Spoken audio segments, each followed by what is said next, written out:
Blog. আজকে আমি one day tour কীভাবে আপনারা ব্যান্ডেলে করবেন সেই ব্লগটাই পুরোটা শেয়ার করব।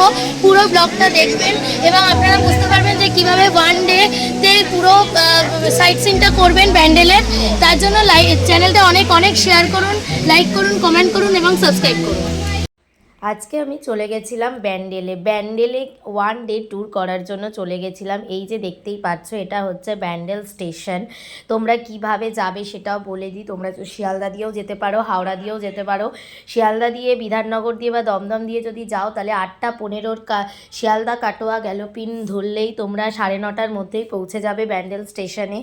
বা তোমরা যদি হাওড়া থেকেও যাও তাহলে কাটোয়ার লোকাল বা ব্যান্ডেল লোকাল বা বর্ধমান লোকাল, বিভিন্ন লোকাল আছে, খুব মানে ঘন ঘনই আছে, 5-7 মিনিট বা 10 মিনিটের গ্যাপেই এই লোকালগুলো আছে। তোমরা একটু চেক করে নেবে, সেই ট্রেনেই তোমরা যেতে পারবে ব্যান্ডেল। তো ব্যান্ডেল স্টেশনে নেমেই বাইরে এসেই চলে যাবে, মানে অনেক টোটো অটো এগুলো আছে, সেখানে তোমরা টোটো অটো যে কোনো একটা বুক করে নিতে পারো পুরো সাইট সিনটা করার জন্য। তবে টোটো বুক করাই বেটার, কিন্তু টোটো হচ্ছে তোমাদের কাছে অনেক টাকাই চাইবে, 1000-1200 টাকা চাইবে, কিন্তু তোমরা একটা দাম দাম করে নেবে। যেমন আমি টোটোর নাম্বারটা তোমাদের স্ক্রিনে দিয়ে দেবো, তোমরা এই টোটোর সাথেও যোগাযোগ করতে পারো, বা হচ্ছে যে কোনো টোটোকেই তোমরা মোটামুটি 600-650 টাকার মধ্যেই দরাদরি করবে, 600-650 টাকায় যাবে, কিন্তু ওরা 1000-1200ই চাইবে। আমরা এখানে 6টা স্পট আছে।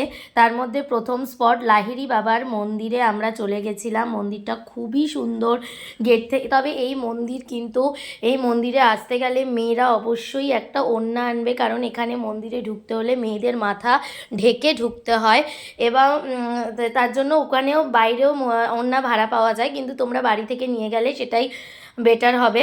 আর ছেলেরা কোনো হাফ প্যান্ট বা মেয়েরা ছোট জামা পরে যাবে না এখানে। আর হচ্ছে এই মন্দিরটা খোলা থাকে সকাল 10টা থেকে 12টা, আবার ওদিকে 4টে থেকে খোলা থাকে। তো দেখো ভেতরটা খুবই সুন্দর সুন্দর, বড় বড় গোলাপ ফুলের বাগান রয়েছে ভেতরে। তারপরে এইদিকেও দেখো দুধার দিয়ে গোলাপ ফুলের বাগান রয়েছে। এখানে কিন্তু ভোগও খাওয়ায় দুপুরবেলা। তোমরা যদি 10টার মধ্যে এসে টিকিট কাটো তাহলে দুপুরবেলা এই লাহিড়ি বাবার মন্দিরে ভোগও পাবে। তারপরে আস্তে আস্তে অনেকটা ভেতরের দিকে ঢুকে জুতো রেখে তোমাদের মন্দিরে যেতে হবে। মন্দিরে যাওয়ার আগেই রয়েছে একটা পা ধোয়ার ব্যবস্থা। পাটা ধুয়ে তোমাদের মন্দিরে উঠতে হবে, মাথাটা ওড়না দিয়ে ঢেকে, ওড়না হোক চাদর হোক, মাথাটা ঢেকে তোমাদের ওপরে মানে মন্দিরের ওপরে উঠতে হবে। মন্দিরের ভেতরটা তোমাদেরকে দেখাতে পারিনি, কারণ মন্দিরের ভেতরে মোবাইল অ্যালাউ ছিল না, বা মন্দিরের ভেতরে কোনো মোবাইল অ্যালাউ নেই। এই যে দেখো মূল মন্দিরটা খুবই সুন্দর। ভেতরে রয়েছে লাহিড়ি বাবার মূর্তি এবং তার গুরুদেবের মূর্তি। তাছাড়াও রয়েছে ব্রহ্মা বিষ্ণু মহেশ্বরের একটা ছোট মন্দির, সরস্বতীর মন্দির, গণেশের মন্দির, এরকম ছোট ছোট অনেকগুলোই ভেতরে মন্দির রয়েছে। তাছাড়াও নিচে একদম মাটির নিচের দিকে গেলেই লাহিড়ি বাবার মূর্তিটা পাবে। এই দেখো জলের মধ্যে এই মন্দিরটা তৈরি হয়েছে, তারও নিচে আছে লাহিড়ি বাবার মন্দির। আর সাইডে রয়েছে কালী মন্দির, এখানে ঝর্ণা রয়েছে।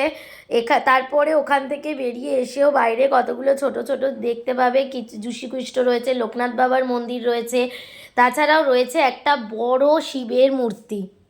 এই দেখো শিবের সেই জটা থেকে এখানে জল পড়ছে। তারপরেই ভেতরে রয়েছে বেশ সুন্দর একটা বড় শিবের মূর্তি। এটা দেখে, আর তাছাড়াও অনেক হাঁস বা পাখিও রয়েছে এখানে, সেগুলোও তোমরা দেখতে পাবে। এই মন্দিরটা দেখতে তোমাদের একটু বেশি টাইম লাগবে, প্রায় আধ ঘন্টা মতো লেগে যাবে তোমাদের পুরো মন্দিরটা ঘুরে দেখতে। তারপরেই আমরা চলে গেছিলাম সেকেন্ড স্পট গায়ত্রীর আশ্রমে। এই আশ্রমটা মোটামুটি ভালো ছিল। এখানে একটা দুর্গা মূর্তি ছিল। তাছাড়াও এখানে রয়েছে হোমিওপ্যাথিক ফ্রিতে দাতব্য চিকিৎসালয়, যেটা বুধবার ও রবিবার ফ্রিতে ডাক্তার দেখে হোমিওপ্যাথিক। এই দেখো এটাও খুব সুন্দরই ছিল, একটা বাগান মতো, মানে এখানেও বাগান মতো ছিল। পুরো ভেতরটা আমরা ঘুরে দেখেছিলাম। এখানেও একটা ছোট কালী মন্দির মতো ছিল। তাছাড়া ছিল বৈষ্ণব দেবীর মন্দির এর ভেতরেই ছিল। তো সেগুলো আমরা পুরো ঘুরে ঘুরে দেখেছিলাম। তারপরে আমরা চলে গেছিলাম তৃতীয় স্পটে যেটা ছিল হচ্ছে শরৎচন্দ্র চট্টোপাধ্যায়ের জন্মভিটে। এরপরেই দেখতে পাবে শরৎচন্দ্র চট্টোপাধ্যায়ের পৈতৃক ভবন বা জন্মভিটা, যেখানে তিনি জন্মগ্রহণ করেছিলেন। শরৎচন্দ্রের শেষ জীবনে যেখানে কাটিয়েছিল সেই ভিডিওটাও কিন্তু আমি এর সাথে অ্যাড করে দিয়েছি, দেউলটি, তোমরা দেখে নিও, সেই ভিডিওটা আগেই আমার প্রোফাইলে রয়েছে। আর আচ্ছা, আমরা চলে এসেছি ট্যুরের তৃতীয় স্পটে, যেটা হচ্ছে শরৎচন্দ্র চট্টোপাধ্যায়ের জন্মস্থান।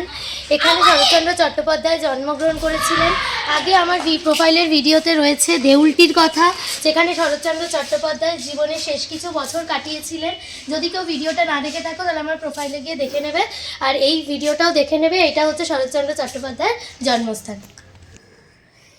এখানে সমস্ত শরৎচন্দ্র চট্টোপাধ্যায়ের জন্ম মৃত্যু সব কিছু এখানে লেখা আছে। ভেতরে ওনার একটা বড় মূর্তি টাইপসের আছে, ঘর আছে। তাছাড়াও এর থেকে কিছু একটুখানি হেঁটে, মানে 2 মিনিট হেঁটে গেলেই একটা মিউজিয়াম পাবে, সেখানে শরৎচন্দ্র চট্টোপাধ্যায়ের সব কিছু, জীবনের সব কিছু ওখানে রয়েছে মিউজিয়ামের মতো। সেখানে সব কিছু রয়েছে। সেটা নতুনই বাড়িটাকে মানে তৈরি হয়েছে, আগে অনেকেই জানতো না এটা। তো সেখানে ওই মিউজিয়ামটা ঢুকেও তোমরা ওখানে সব কিছু শরৎচন্দ্র চট্টোপাধ্যায় দেখতে পাবে।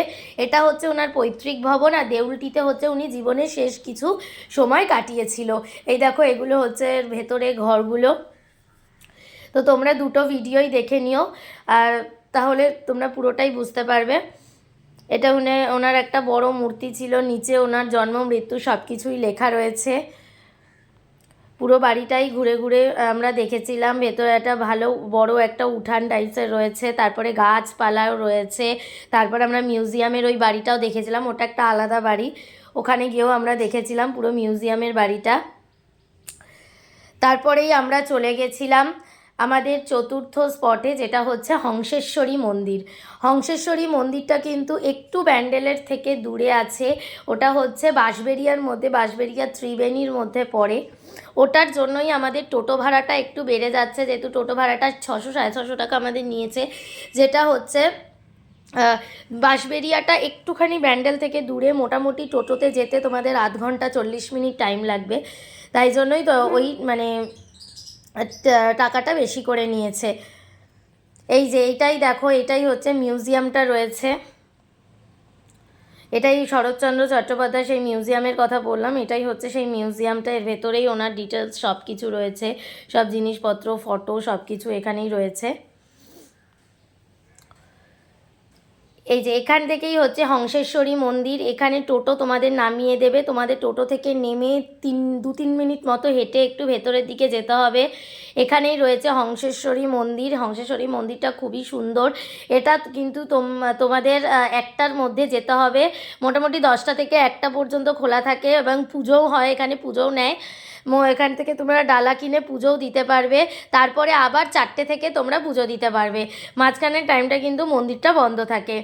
এবং পেছনেও একটা টেরাকোটার মন্দির টাইপের আছে, ওইটাও তোমরা ঘুরে ঘুরে আশেপাশটা দেখতে পারবে। এখানেও ভোগ দেওয়া হয়।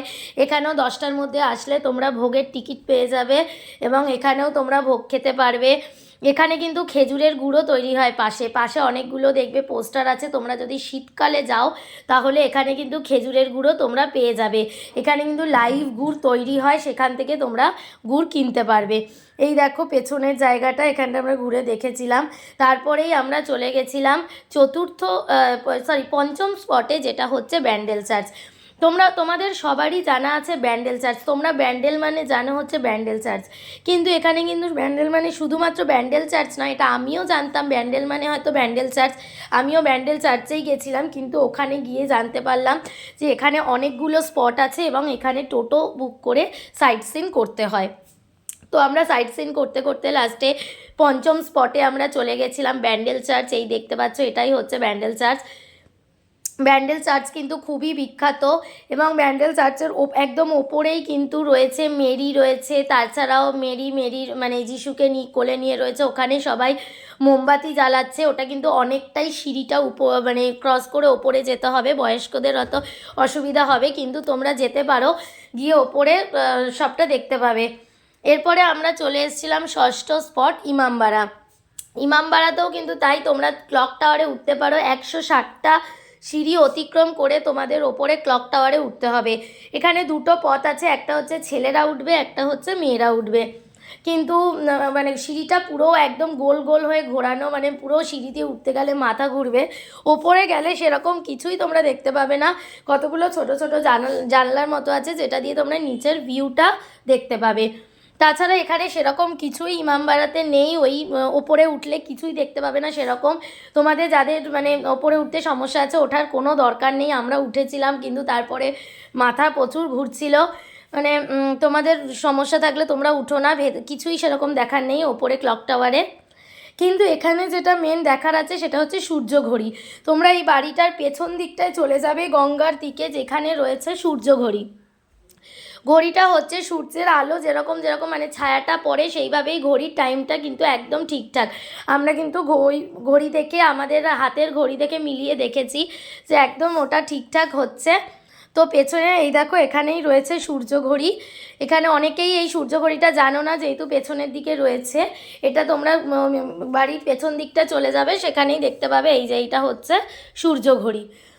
তো তোমরা সবাই যাও ব্যান্ডেলে, সুন্দরভাবে এই ট্যুরটা করো, অনেক অনেক আনন্দ পাবে। বাচ্চাদের নিয়ে গেলে তারাও খুব আনন্দ পাবে, অনেক জিনিস জানতে পারবে। তো এরকম আরও আরও ভিডিও পেতে আমার চ্যানেলটি like, share, comment and subscribe করো। তোমরা কিন্তু অবশ্যই হাতে একটা বেলা সময় নিয়ে যেও।